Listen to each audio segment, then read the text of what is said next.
Hello everyone. So today let us talk about resolutions and statuses in Jira.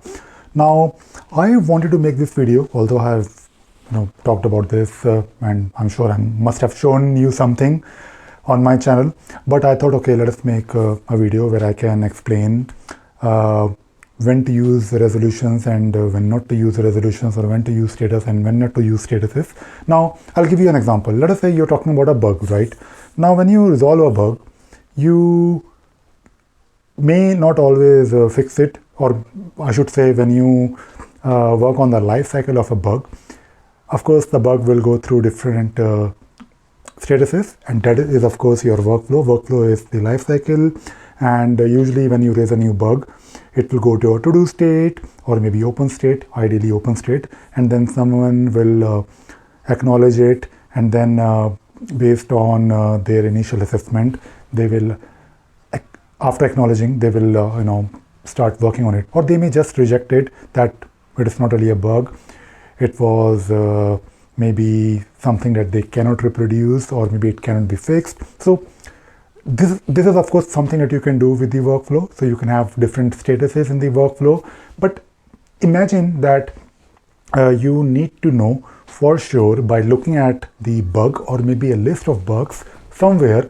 You want to know what was the final resolution. Now of course in Jira you can always create statuses like duplicate, declined,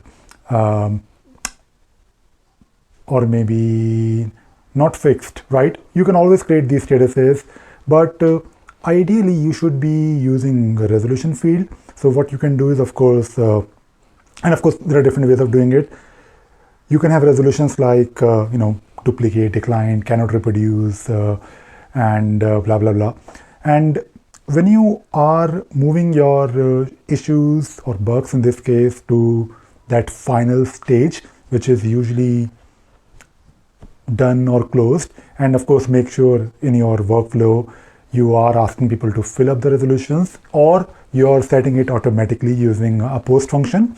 So when you do this, it is of course, in my opinion, a bit better approach instead of just creating a status called duplicate. Although you can do it and nothing wrong with it, but this is just one small thing that you should recommend if you are a Jira admin or a Jira consultant, because ultimately what will happen if you don't follow this approach, your Jira instance will have too many statuses, and in most cases statuses should be treated as a way to identify what your issue is going through in the process or in the workflow. It should not be used to mark the final outcome, which of course you can do using resolution. Now of course sometimes when you're looking at the list of issues, you need to know for sure whether this issue was, or this bug was, duplicate or not. Then of course you need to export somewhere, or maybe use the resolution field to know, and maybe your clients or your stakeholders will say, no, we really want to see this as a status. Then probably it is fine, and you can always add a status called duplicate or cannot reproduce. I mean, not a big deal, but try to avoid these things, small things in Jira. And one thing about resolution is, I think I recently talked about in one of my short, where I mentioned, if you are setting up the resolutions automatically, usually you also want to fire an event, so that because when you reach a final stage, right? So basically resolution should be set either automatically or manually when your in your workflow, when you have a state which is the final state. It could be done, it could be closed, it could be, in case you're using duplicate or deferred or cannot reproduce, which you should avoid, by the way. But any final state that you have in the workflow, your final closure, make sure you set the resolution. And if you're doing it manually, also add a validator in your workflow. Make sure this particular field is there somewhere on the screen. And setting up the resolution is actually very important, because it will show up on the reports.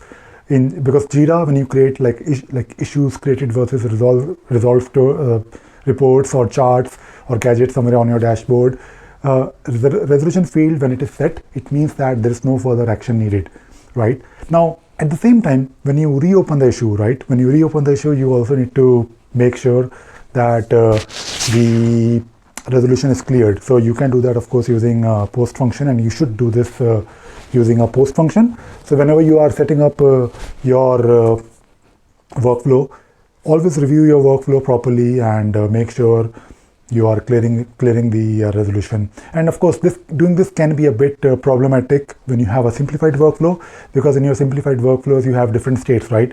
So you have state 1, state 2, like to do, in progress, and on hold, review. So when you have multiple states in the workflow, you would need to, and you have like global transitions. So whenever you're using global transitions, then you need to make sure that you are clearing up the resolution for each of those states that are supposed to be to do or in progress states, right? So this is again, something that you need to do. And that is why I recommend that whenever you're working on a workflow, at least try to have some flow. So if you are reopening, it will go back to do, right? And you just clear the status in to do transition, like close to do or maybe done to do. And once, of course, you reset it, then it will follow the path, and it will again, whenever the bug is or issue is resolved, the resolution will have some value. So in Jira, many people actually ignore it. In Jira, it is actually very important, and nothing will break. Nothing will. There is no. You won't be able to. It's not really a massively bad thing to do, but have a think about setting up and clearing up resolutions in your workflows. And don't really try to create too many statuses, but if you have to, do it. And to be very honest, of course I talk about best practices, but at the same time I'm realistic. I talk about the things that you should be doing, but you may not be always be able to do. But of course that should be your approach. Try to follow your own best practices, which I try, and this should be your approach. But if you have to sometimes do things that are probably not by, your own standards, or if it is not recommended, I think it is okay. I think Jira as a tool is a bit flexible, and that is how things are. But don't really go too extreme. Find a balance between doing things and following best practices versus keeping your customers, your stakeholders happy. So you have to find a balance, and it will take some time and experience. Sometimes if you have to do some not so great things in Jira, try to do those things that you know for sure will not have massive impact, or maybe you can go back to it, revert it sometime in future, right? All right, that is it. That is all I wanted to talk about in this video. I hope you enjoyed watching this video and you learned something new. Thank you very much.